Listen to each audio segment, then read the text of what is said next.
Ново издание на Вести Плюс, почитувани добро вечер. Вечерва за најактуелните теми разговарам со пратеникот од ВМРО ДПМН Бојан Стојановски. Добре дојдовте. Ви благодарам на поканата.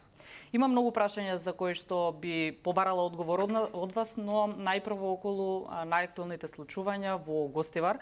Овој случај со гостиварската вода отвори низа дилеми. Сега еве и во Валандово, во Прилеп, секаде се вклучува некој црвен аларм, некако се размрда институциите.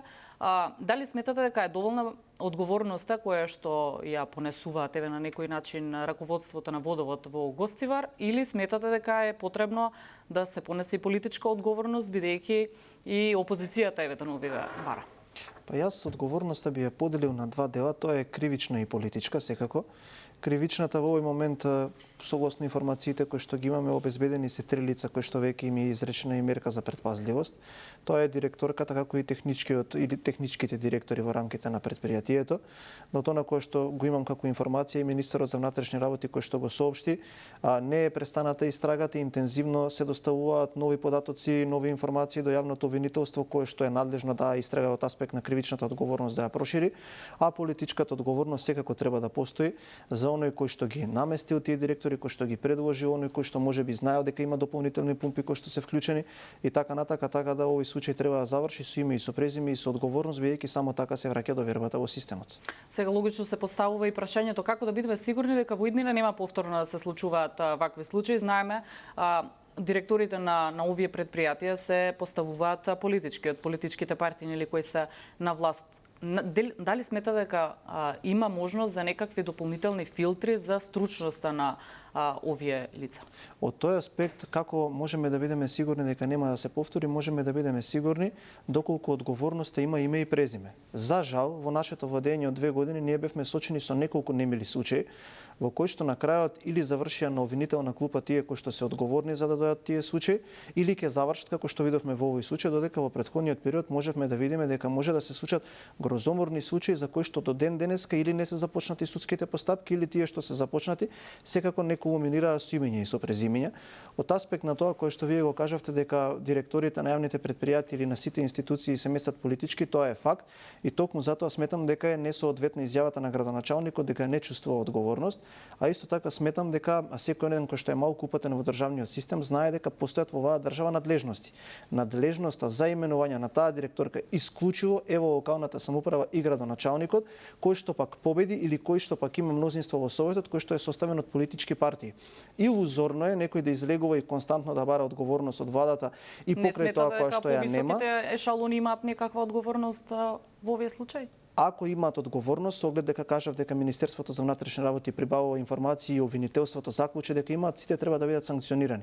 Но од онаа местна надлежност која што во моментот ја поседува локалната самоуправа, и така сметам дека треба да има посериозна одговорност. Добро, во следниот период да се надеваме дека ќе има некаков епилог на овие случаи.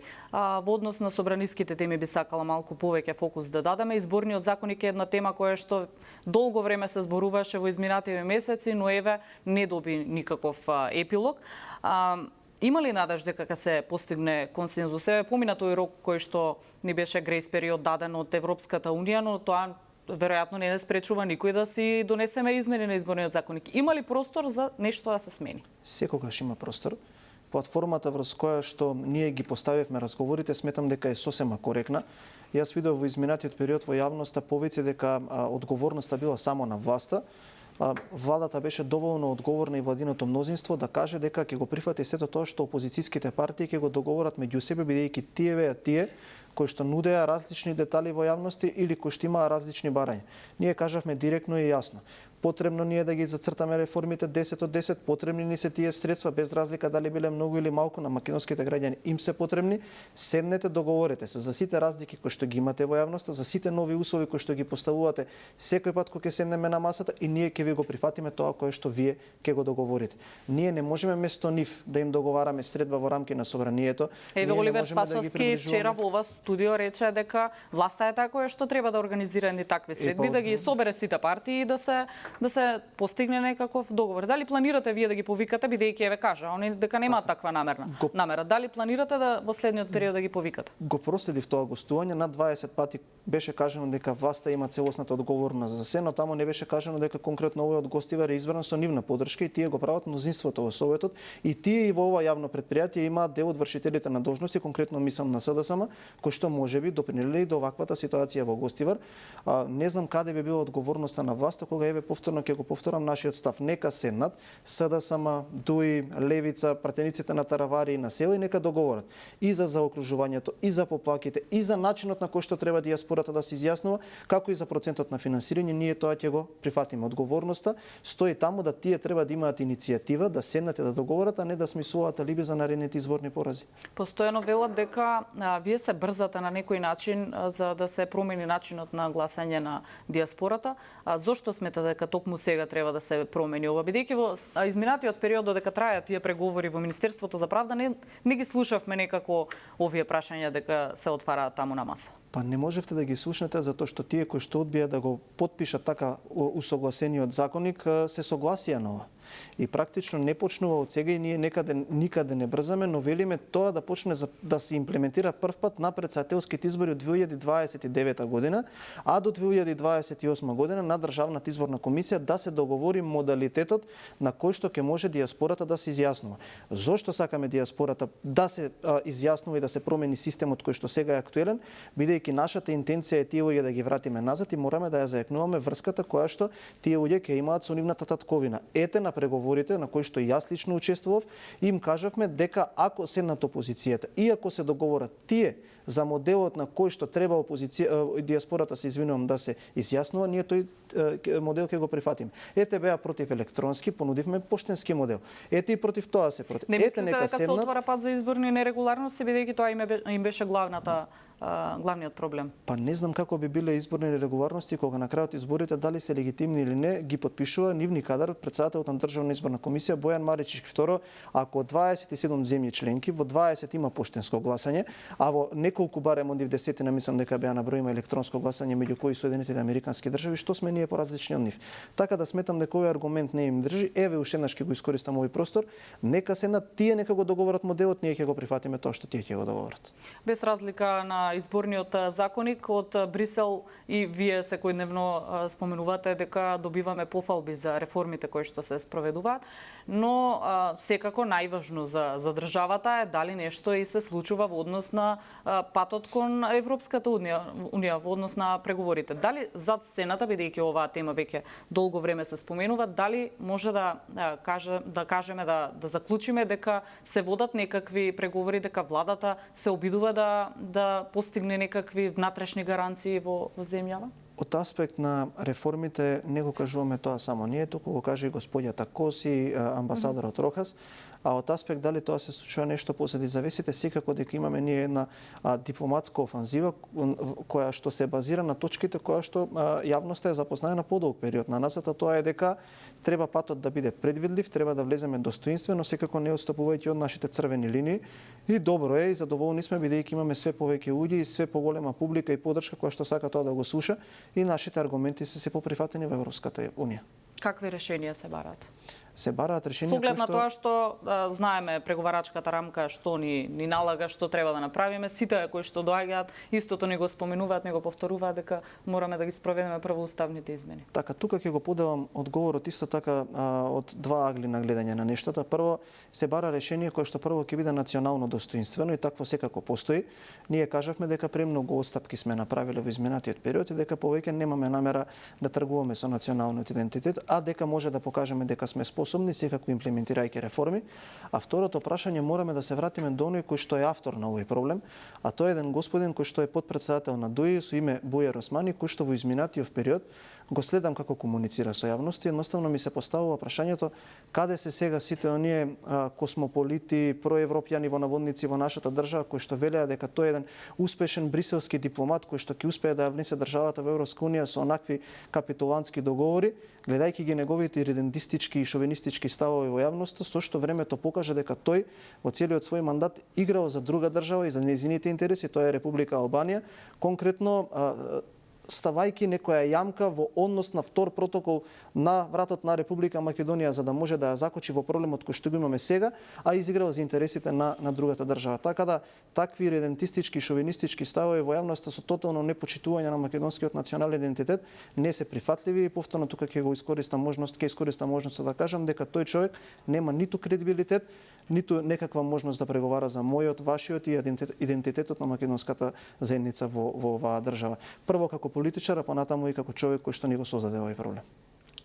Бидејќи велите проблем, како да го решиме, да го надминеме овој проблем со оглед на тоа што Бујар Османи веќе не е министер за надворешни работи, тој е веќе во минатото на политичката сцена во однос на евроинтеграциите на Македонија, така што ние мораме да се грижиме де факто за нашите евроинтеграции. Како да ги поправиме тие штети за кои што велите дека сега додека вие сте на власт? Па во вашето прашање го имаше одговорот, сите ние некогаш ќе бидеме минато и затоа треба да не носиме одолки кои што ќе бидат базирани на екзибиции и авантури, туку треба да имаме стратегија, таква како што ние имаме сега во моментов.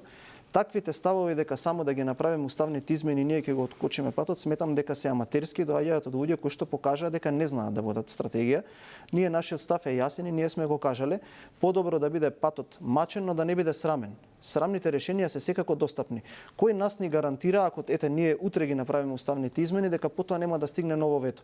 Мораме прво да обезбедиме гаранции, мораме тука низ патот до обезбедување на тие гаранции да покажеме дека сме способни да имплементираме реформи.